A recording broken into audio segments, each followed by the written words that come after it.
What's your first name? Steve. Steve, what's your last name? Figler. Steve Figler. Steve Figler. Hi, this is Mark Brickley with Steve Figler. Yeah. Steve, can you tell me what today's date is? Oh God, that's a tough one. This is what, the 5th?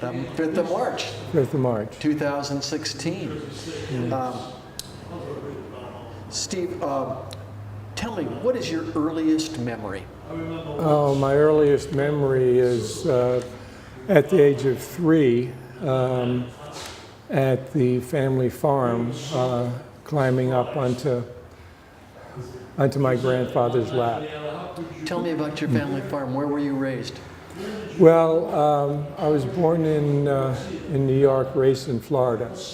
The family farm was in Jersey, a small town called Washington, New Jersey, and my grandfather bought the top of a hill. And that became the family farm. Nothing was farmed there other than children. And my parents and the 3 other children of my grandmother and grandfather each had a bungalow. And the farm was to attract all the families to join together so that we would grow up knowing each other rather than being distant cousins. We'd be very close cousins. And there were 11 cousins, and it worked. Yeah, we're all in close contact. So you had a lot of company growing up. Yeah, well, yeah, in the summertime. In the summertime, yeah. Yeah. Tell me about your family members. Current family or past family? Current family, this has been a rough year. 3 of those cousins have died this year, including my brother.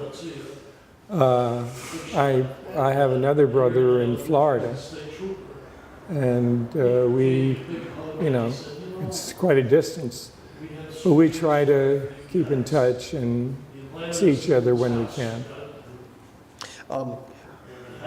When did you come to Carpinteria, or are you visiting?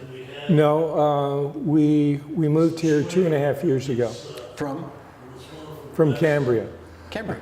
A lot of people say, "Why did you move from Cambria? That's paradise." And yeah, it is in a way, but it's a little cold. It's nice because most of the population are retired, older people, like my wife and myself. And so it was very easy making friends and having things to do. Carpinteria is more of a younger family's town. And so most of our neighbors work and raise children. And we're well beyond that. So how did you meet your spouse? That's a story I'm not sure she wants me to tell. But it was through personal ads in the New York Review of Books, which is kind of an intellectual publication. And so she only wanted somebody who did a lot of reading and serious reading, and actually both of us are sociologists. She still works at the Fielding Graduate University in Santa Barbara. I retired from Sacramento State. Ooh, it's been almost 20 years. And I retired in order to write. Well, before that, I wrote books, nonfiction books in sociology. But what were the subject areas that you wrote about? Well, a textbook that I wrote, which is in 3 editions, is called Sport and Play in American Life. My publisher wanted me to do a 4th edition, but I said no. I've had it with the subject matter. But I also, with my brother who just passed away, wrote a book called Going the Distance, which is sort of a self-help book for college and high school athletes to help them avoid being exploited. Reminds me of the phrase from Field of Dreams. Yeah. I was a college athlete. Howard was also. What was your sport? Baseball, soccer, and basketball. I was in a small college, Oglethorpe University in Atlanta, Georgia, a very good school. But when I went there, only 450 students. And so I wound up playing the 3 sports. Actually, a 4th one. I was on the pistol team as well. But I retired in order to do what I've really always wanted to do, which is write fiction, tell stories. What are you writing about right now? Right now, I'm writing a sequel to a book I finished about 6 months ago. And it's semi-autobiographical in that it's about 2 brothers, ages 5 and 10, who are sent off to a boarding school because their parents are getting divorced. And it was not a happy scene. And my mother had to move down to Florida in order to get it, because New York was very difficult for divorces in 1945. And so this book takes place actually in 1946. The boys are at a boarding school. And the older and neither of the boys are my brother or myself. There are some similarities to us, but they just grew in the story as they grew. The big brother's mission in life at the age of 10 is to take care of his younger brother, to make sure he's okay. And the younger brother is very traumatized by the divorce and by being sent off to boarding school. And he develops a stutter. And so, and it keeps getting worse and worse. And the older brother, of course, feels that he has to deal with that. And that book takes place over the course of a year. And toward the end of the year, the older brother gets into trouble, and actually so much trouble that he's being sent off to reform school. And just the week before he's to be sent off to reform school, the father takes the 2 boys out to a river, and the father is preoccupied with his own life and telling the older brother that. And the younger boy falls into the river. And there are rapids there, and he gets taken down by the rapids. The older boy sees that and jumps in while the father is taking off his coat and his tie and that sort of thing, being typical. And he tries to save the younger boy, but he fails.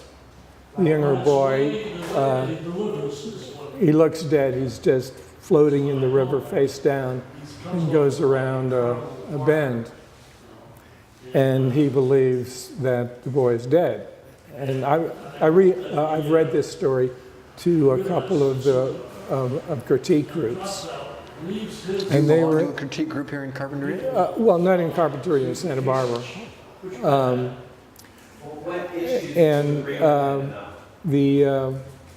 That group and one up in Cambria were incensed. They loved the boys so much that they said I can't end the book that way. That they would be outraged if I ended the book that way. The boys have to live. And so I said, but this is the way I've thought of ending it, you know, for many years. And they said, well, don't. Have you changed your mind, or are you reconsidering the ending? Well, that's the book that I'm writing now. Ah, okay. Yeah. So the older brother gets sent off to reform school, and he's in reform school now. And I alternate chapters back and forth between the two boys. And the younger one goes down the river and gets his head banged against the rocks. And there comes an eddy there.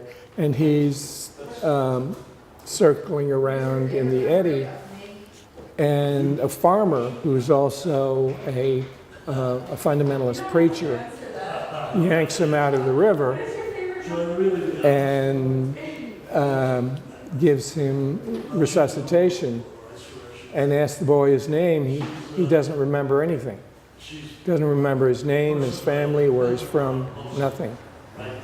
So because the preacher had pulled him out of the bulrushes, he names him Moses.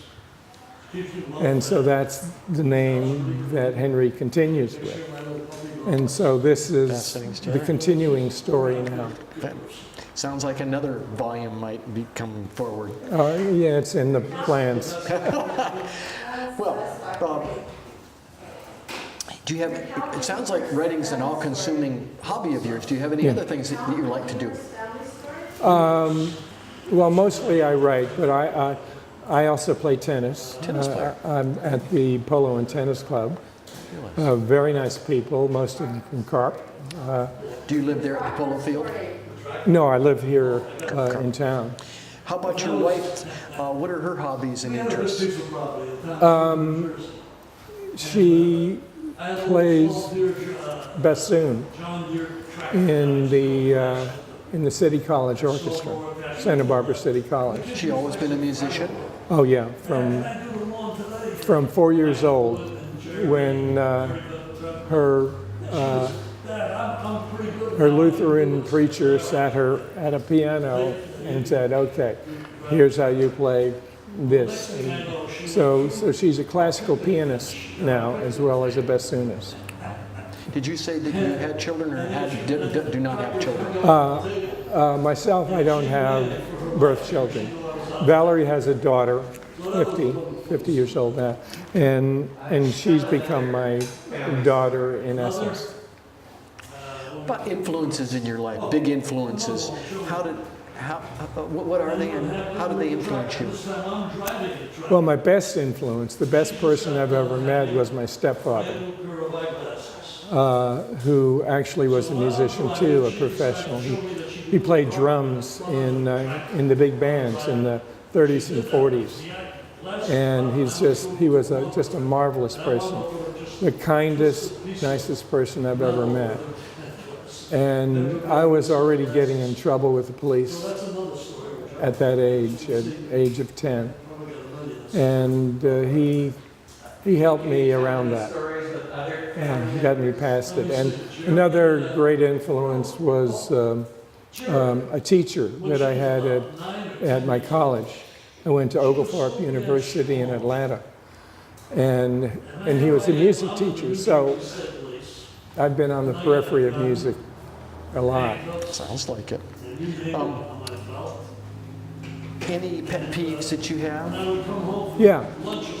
Tell me about one or two or three. Politics. Politics, the way it has unfolded in the last, say, almost 40 years.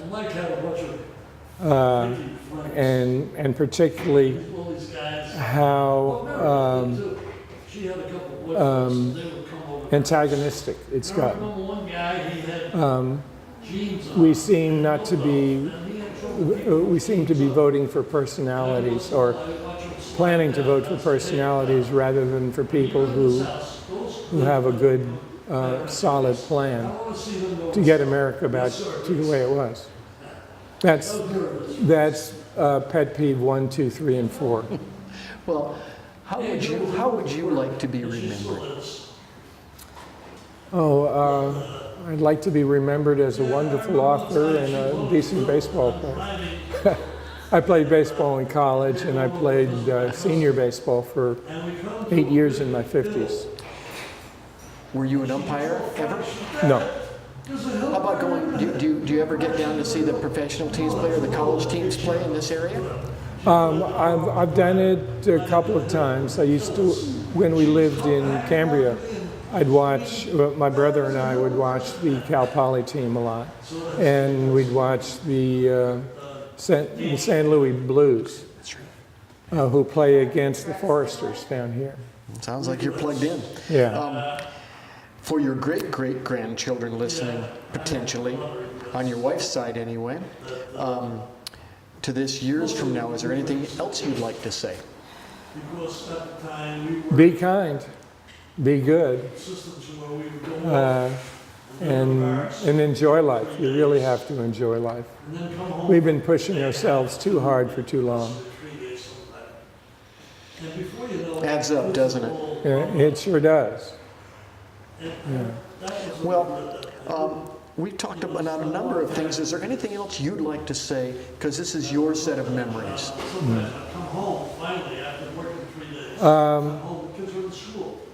Kids going to college, go to a small liberal arts college. You'll really thrive. As opposed to a huge college where you'll get lost. And you have a greater chance of getting in with the wrong crowd because they're there just for fun.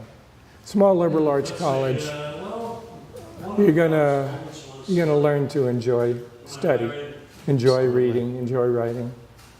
It's been a pleasure talking with you. I'm a writer as well. Oh, good. Working on a book on the Beatles right now. Oh, terrific. Wrote for 6 years. I was the music columnist here in town for the local paper. Yeah. And I've written for Ojai Quarterly Magazine and other publications too, but about music. So wonderful. It's interesting hearing about your musical connections. Yeah. I used to work for the New York Journal-American, which was a big daily back then. And when they went out of business, I moved to United Press International. Worked for them for a year, and then for a small Philadelphia paper. So I'm a journalist. Was a journalist. You're a writer still. Yeah. People don't understand how consuming and writing can take over your life, especially when you're involved in a project and you are persistent in getting it done. That's right. And I'm in the last throes of mine. I don't know if it'll ever be published, but I'm hoping it will.